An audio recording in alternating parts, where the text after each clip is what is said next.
అందరికీ నమస్కారం. నా పేరు అర్చన.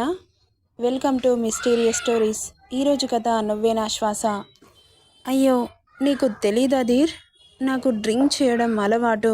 నీ ముందు డ్రింక్ చేయాలంటే భయం వేసి ఎప్పుడు చేయలేదు. కానీ ఇప్పుడు కూడా అలాగే అనుకున్నాను. మనసంతా బాధగా అనిపించి డ్రింక్ చేయాల్సి వచ్చింది. తప్పుగా అనుకోకురా అంటూ అటు ఇటు ఊగుతుంటే ఆమె రెక్కపట్టి కోపంగా ఇంట్లోకి లాక్కెళ్ళాడు ధీర్. ధీర్ మెల్లగా చెయ్యి నొప్పి పెడుతుంది అంటూ అరుస్తుంది రీటా. హాల్లో కూర్చున్న సావిత్రి, ప్రతాప్ ఆమె అరుపుకి తల తిప్పి చూసి గుడ్లు పెద్దవి చేశారు. అసలేంటండి ఇదంతా? ఏం జరుగుతుంది? కానివ్వని సావి, మనం కూడా ఏం జరుగుతుందో చూద్దాం. ఎందుకు బీపీ పెంచుకుంటున్నావు? ఏదైనా మన మంచికే అనుకోవాలి కానీ అంటూ సైడ్ స్మైల్ చేశాడు ప్రతాప్. ధీర్ రీటాని రూమ్లోకి లాక్కొచ్చి ఆమె చెంపపై లాగిపెట్టి ఒక్కటిచ్చాడు. అంత ఫోర్సుగా కొట్టేసరికి వెళ్ళి అమాంతం బెడ్ మీద పడింది. అన్ని లోకాలు ఒక్కసారిగా దర్శనమిచ్చాయి రీటాకి. ఆమె రెక్కపట్టి పైకి లేపి, నీకు డ్రింక్ చేసే అలవాటుందని నాకెందుకు చెప్పలేదో అంటూ కుదేశాడు. ఏం చెబుతుంది? అలా చెబితే పెళ్లి చేసుకోడుగా? నీకు చెబితే నన్ను పెళ్లి చేసుకోవని చెప్పలేదు ధీర్ అనింది తూగుతూ. నీకిలాంటి అలవాట్లున్నాయంటే నిజంగానే నిన్ను పెళ్లి చేసుకోకపోయేవాణ్ణి. సారీ ధీర్, నిన్ను పెళ్లి చేసుకున్నాక ఇవన్నీ మానేస్తాను. నీ బొంద, అక్కడ మా మామ్ డాడ్ నిన్ను చూసేశారు. ఇప్పుడు వాళ్ళ ముందు నన్ను తలదించుకునేలా చేశావు. స్టూపిడ్, కాస్త కూడా బ్రెయిన్ వాడవా? ఈ ఇంట్లోకి వచ్చేటప్పుడు వాళ్ళ మనసులో గెలుచుకోవాలి అని చెప్పాను. కానీ నువ్వేం చేస్తున్నావు? వాళ్ళ ముందు నా పరువు తీసేస్తున్నావు. ఛా, నాకసలు పెళ్ళంటేనే విరక్తి పుట్టేలా చేస్తున్నారే. రేపు మీ ఇంట్లో దింపొస్తాను. ఇక ఇప్పటి నుండి నీకు నాకు ఎలాంటి సంబంధం లేదు. అయ్యో, అలా అంటావేంటి ధీర్? మనసు బాగోలేక డ్రింక్ చేసి వచ్చాను. నువ్వు నేను వచ్చినప్పటి నుండి నన్ను దూరం పెడుతున్నావు. ఆ బాధలో డ్రింక్ చేశాను. షడాప్, నాతో మాట్లాడకు, చిరాకొస్తుంది నాకు. రేపు మార్నింగ్ నేను లేచేసరికి నా కంటికి కనిపించావనుకో, నిన్నేం చేస్తానో నాకే తెలీదు. పో ఇక్కడి నుండి అంటూ అరిచాడు. మత్తు ఎక్కువ అవ్వడం వల్ల అక్కడే కూలబడిపోయింది రీటా. ఆమెని చూసి నొసలు చిట్లించి ఛీ అని అసహ్యంగా ఫేస్ పెట్టి అక్కడి నుండి బాల్కనీలోకి వెళ్ళాడు ధీర్ విసురుగా. ఇక్కడ విరాట్ ఫ్రెష్ అయ్యి సీత కాఫీ కోసం ఎదురు చూస్తున్నాడు. సీత రాకుండా లక్ష్మి వచ్చి కాఫీ ఇచ్చెళ్ళింది. అదేంటి, సీత ఎక్కడా అని అడిగాడు. ఏమో, మార్నింగ్ నుండి సీత ఇంట్లో కనిపించట్లేదు అని కంగారుగా దగ్గరకొచ్చింది కుసుమ. ఏంటి, సీత కనిపించట్లేదా? ఎక్కడికి వెళ్ళింది అన్నాడు కాఫీ తాగేవాడల్లా గబుక్కున లేచి నిలబడి. ఏమో నాన్న, నాకు తెలీదు. రాత్రి బాగానే పడుకుంది. మార్నింగ్ లేచి చూసేసరికి తన రూమ్ ఖాళీగా కనిపించింది. అందరినీ అడిగాను, ఎవరికీ తెలీదు అని చెప్పారు. సరిగ్గా వెతికావా మామ్? గార్డెన్లో మొక్కలకి నీళ్లు పడుతుందేమో. వెతికాను నాన్న, కనిపించలేదు. ఎక్కడికి వెళ్ళింది అని కంగారుగా బయటకొస్తుంటే అప్పుడే లోపలికి వస్తూ కనిపించారు మయూర, సీత. ఆశ్చర్యంగా చూశారు కుసుమ, విరాట్. ఎక్కడికి వెళ్ళారు అని కంగారుగా అడుగుతుంటే, సారీ మామ్, సీత రాను అంటున్న నేనే జాగింగ్కి తీసుకెళ్ళాను. ఊరికే ఇంట్లోనే ఉంటుంది కదా, అలా మార్నింగ్ బయటకి తీసుకెళ్తే బాగుంటుందని అలా వెళ్ళొచ్చాం అనింది మయూర. జాగింగ్కి వెళ్ళారా? ఒక్క మాట చెప్పి వెళ్ళాల్సింది. ఇంత కంగారు పడ్డామో తెలుసా అంటూ అరిచాడు విరాట్. క్షమించండి అనింది సీత. అయ్యో, నువ్వు క్షమించమని అడగడం ఏంటి సీత? తప్పు చేసింది మయూర. అదేంటన్నయ్య, సీతని బయటకు తీసుకెళ్లడం కూడా తప్పేనా? పాపం తను ఇంట్లో ఒక్కతే ఉంటుంది కదా, అందుకే తీసుకెళ్ళాను. తీసుకెళ్ళడం తప్పు అనట్లేదు, చెప్పకుండా తీసుకెళ్ళడం తప్పు అంటున్నా. ఇంకోసారి చెప్పకుండా వెళ్ళాం విరాట్ గారు. తను చిన్నపిల్ల, తన ఇష్టాన్ని కాదనడం ఎందుకు అని బ్రతిలాడితే వెళ్ళాను. పర్లేదులే సీత. సరే కూర్చోండి, కాఫీ తాగుదురు. లేదు విరాట్ గారు, నేను మీకోసం కాఫీ తీసుకొస్తాను.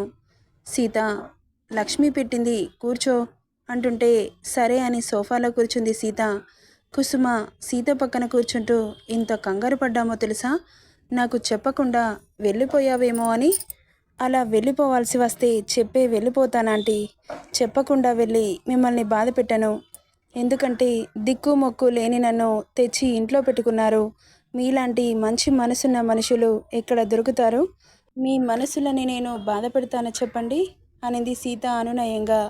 లక్ష్మి అందరికీ కాఫీ తేవడంతో కాఫీ సిప్ చేస్తూ ముచ్చట్లో పడ్డారు. విరాట్ మాట్లాడుతున్న సీతని కన్నర్పకుండా అలాగే చూస్తూ ఉండిపోయాడు. ఇంత మంచి మనసున్న సీతని తన భర్త ఎందుకు వదులుకున్నాడు? తన బ్యాక్గ్రౌండ్ కనుక్కోవాలి అనుకుంటూ అక్క నుండి ఫ్రెష్ అవ్వడానికి వెళ్ళాడు. ఇక విరాట్ వచ్చేసరికి బ్రేక్ఫాస్ట్ రెడీ చేసి పెట్టింది సీత. మార్నింగ్ సీత చేత కాఫీ తాగలేకపోయినా సీత వండిన వంటలని టేస్ట్ చేయడంలో పడ్డాడు విరాట్. థ్యాంక్ యూ సీత అన్నాడు నవ్వుతూ. థ్యాంక్ యూ ఎందుకు విరాట్ గారు అనింది. మార్నింగ్ నీ చేతి కాఫీ తాగలేదని చాలా డిసప్పాయింట్ అయ్యాను. కనీసం నీ చేతితో బ్రేక్ఫాస్ట్ అయినా చేశావు. అతని మాటకి చిన్నగా నవ్వింది. అందరూ కలిసి తినేసి సోఫాలో కూర్చొని కాసేపు కబుర్లు చెప్పుకున్నారు. మీ ఊరి పేరేంటి సీత? నీకు అక్క చెల్లెళ్ళు అన్నదమ్ములు ఉన్నారా అంటూ అడిగింది కుసుమ. ఉన్నారా ఆంటీ? అమ్మా నాన్న, నేను, మా చెల్లి, మాది రామాపురం, చింతలేని కుటుంబం, చాలా సంతోషంగా ఉండేవాళ్ళం అని ఫ్లోలో చెప్పుకుంటూ పోతున్న సీతని కన్నార్పకుండా చూస్తుండిపోయాడు విరాట్. ఏం చెబుతుందా అని. ఇక ధీర్ వచ్చాక ఆమె జీవితం ఎలా మారిపోయిందో అదంతా ఆమె కళ్ళ ముందు కదలాడేసరికి ఒక్కసారిగా కళ్ళల్లో నీళ్లు చేరాయి. గొంతుల నుండి మాట బయటకు రాలేదు. ఆమె కళ్ళల్లో కనిపిస్తున్న కన్నీటిని చూసి ఏమైంది సీత అన్నాడు విరాట్. టక్కున కళ్ళు తుడుచుకొని ఏం లేదండి అనింది. ఏం లేకపోవడం ఏంటి? ఏదో జరిగింది, చెప్పు. చెబితేనే కదా నీ జీవితానికి సొల్యూషన్ దొరుకుతుంది. చెప్పు సీత అన్నాడు విరాట్. అవునమ్మా, నువ్వు చెబితేనే కదా వాడు ఏదో ఒకటి చేసి నీ జీవితాన్ని చక్కదిద్దుతాడు. చెప్పకుండా తనకి ఎలా తెలుస్తుంది అనగానే ఇక ధీర్తో పరిచయమైనప్పటి నుండి ఇంట్లో నుండి వచ్చే వరకు మొత్తం చెప్పింది సీత. ఇక అది విన్న విరాట్కి చాలా బాధేసింది. అతను చేసింది మంచి పనే కానీ ఇంత మంచి అమ్మాయిని ఎందుకు అర్థం చేసుకోవట్లేదు? అలా ఎలా వదిలేస్తాడు? సరే సీత, మీ ఆయనకి నువ్వు చదువుకోలేదు అన్న ఒకే ఒక్క కారణంతో నిన్ను ఇష్టపడట్లేదు. దానికి నా దగ్గర ఒక మంచి ఐడియా ఉంది. నేను చెప్పినట్లు చేస్తావా అన్నాడు. చెప్పండి విరాట్ గారు, మీరేం చెప్పినా చేస్తాను. మా ఆయన నన్ను ఇష్టపడతాడంటే మీరు చదువుకోలేదు కాబట్టి నీకు ఇంట్లోనే చదువు చెప్పే ఏర్పాటు చేస్తాను. ఒక టీచర్ని అపాయింట్ చేస్తాను. అతని మాటకి కన్నీళ్లతో అతన్ని చూసింది. ఏమైంది సీత అలా చూస్తున్నావు? ఎందుకు విరాట్ గారు, నేను మీకేమవుతానని నన్నింతలా ఆదరిస్తున్నారు అనింది. అయ్యో సీత, దానికి ఇలా కన్నీళ్లు పెట్టాలా? ఏమో సీత, నిన్ను చూడగానే నాకెందుకో హెల్ప్ చేయాలనిపించింది. ఇప్పటికీ కూడా నా మనసు అని ఆగిపోయి దగ్గర మనిషిలా అనిపిస్తావు. అందుకే నిన్ను చూస్తే నా ఇంట్లో మనిషిని చూసినట్లే అనిపిస్తుంది. సర్లే, ఇప్పుడు అలాంటి పెద్ద విషయాలు అవసరం లేదు కానీ నువ్వు నీ స్టడీస్ గురించి ఆలోచించు. నీ లైఫ్ సెటిల్ చేసే బాధ్యత నాది. నువ్వు వేరే విషయాల గురించి ఆలోచించకు. రేపటి నుండి నీకు టీచింగ్ చేయడానికి టీచర్ వస్తుంది అని చెప్పి అక్క నుండి వెళ్ళిపోయాడు విరాట్. వెళ్తున్న అతన్ని అలాగే చూస్తుండిపోయింది సీత. అసలు ఇంత మంచితనం, ఇంత మంచివారు ఇంకా ఉన్నారా ఈ భూమి మీద అనిపిస్తుంది నాకు. నిజంగా మీకేమిచ్చి రుణం తీర్చుకోనాంటీ అంటూ కుసుమ చేతులు పట్టుకుంటుంటే, అయ్యో సీత, నీ ప్రేమని మాకందరికీ పంచుతున్నావు. అది చాలదా? నీ మంచి మనసు మాకు అందరికీ చాలా బాగా నచ్చింది. అదే నువ్విచ్చే మాకు పెద్ద గిఫ్ట్ అనింది కుసుమ. వాళ్ళ ప్రేమకి మురిసిపోతూ కుసుమ ఆంటీని గట్టిగా హత్తుకుంది సీత. ఇక్కడ ధీర్ లేచేసరికి కనిపించలేదు రీటా. నైట్ మాట్లాడిన మాటలు గుర్తు చేసుకున్నాడు. చా, అసలు రీటా ఏంటి ఇలా చేసింది అని లేచి రూమ్ మొత్తం వెతికాడు. ఎక్కడా కనిపించలేదు. వెతకడం కూడా అనవసరం అని చెప్పి వెళ్ళి ఫ్రెష్ అయ్యి ఆఫీస్కి వెళ్తుంటే ధీర్ అనే వాయిస్ వినిపించింది. తల తిప్పి చూశాడు ధీర్. ఇప్పటికైనా ఒప్పుకుంటావా సీత ఈ ఇంటికి పర్ఫెక్ట్ అని అంటున్న ప్రతాప్ మాటలకి, డాడ్, నేనెప్పుడైనా సీత పర్ఫెక్ట్ కాదని చెప్పానా? చెప్పలేదు కదా. సీత మీద నాకు ఎలాంటి ఫీలింగ్స్ లేవని మాత్రమే చెప్పాను. మీకు అది అర్థం కావట్లేదు. మరిప్పుడు ఏం చేద్దామనుకుంటున్నావురా అన్నాడు ఒక హైబ్రో ఆప్ చేస్తూ ప్రతాప్. ఇంకేం ఆలోచించలేదు డాడ్. ప్లీజ్, నా మూడ్ ఏం బాలేదు. నన్ను డిస్టర్బ్ చేయకండి.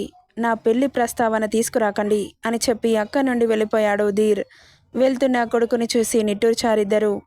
కొడుకు మనస్సు ఎప్పుడు మారుతుందో ఏంటో అనుకుంటూ అక్క నుండి వెళ్ళిపోయారు. ఆఫీస్కి వెళ్ళినా కూడా బుర్రంతా పిచ్చి పట్టినట్లుగా అనిపిస్తుంటే వర్క్ మీద కూడా కాన్సన్ట్రేట్ చేయలేకపోయాడు. అసలు నా మనసేంటి నిలకడ అనేది లేదు. అసలు నేనేం చేస్తున్నాను? నా జీవిత గమ్యం ఎటువైపు?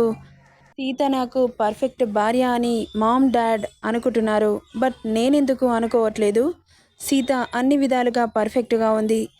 రీటానే ఎందుకు సెలెక్ట్ చేసుకున్నాను? కనీసం రీటాతోనైనా లైఫ్ లీడ్ చేద్దామంటే తను నా హార్ట్ వరకు ఎందుకు రావట్లేదు? తనని చూస్తే ఎందుకు చిరాకొస్తుంది? అదే ప్లేస్లో సీత ఉంటే నాకు తెలియకుండానే నా చూపులు సీత వైపు వెళ్ళేవి. అదేనా ప్రేమంటే? లేక అట్రాక్షనా? ఈ ఏజ్లో అలా అనిపిస్తుందా? కానీ అట్రాక్షన్ స్టేజ్ దాటిపోయాను కదా! మరి ఇప్పుడు కూడా చూస్తే అలాగే అట్రాక్ట్ అవ్వాలిగా? ఎందుకలా అవ్వలేకపోతున్నాను?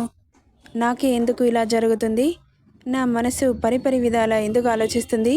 ఒక నిర్ణయానికి ఎందుకు రాలేకపోతున్నాను? అసలు నాకు ఏదంటే ఇష్టం? నా మనసు ఏం కోరుకుంటుంది? అని చైర్లో తల వెనక్కి వాల్చి కళ్ళు మూసుకున్నాడు.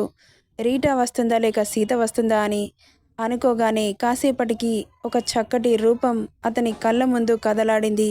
ధీర్ కళ్ళ ముందు ఎవరు కనిపించారో నెక్స్ట్ పార్ట్లో చూద్దాం. ఈ స్టోరీ ఎలా ఉందో కామెంట్ చేయండి guys. Thank you for listening.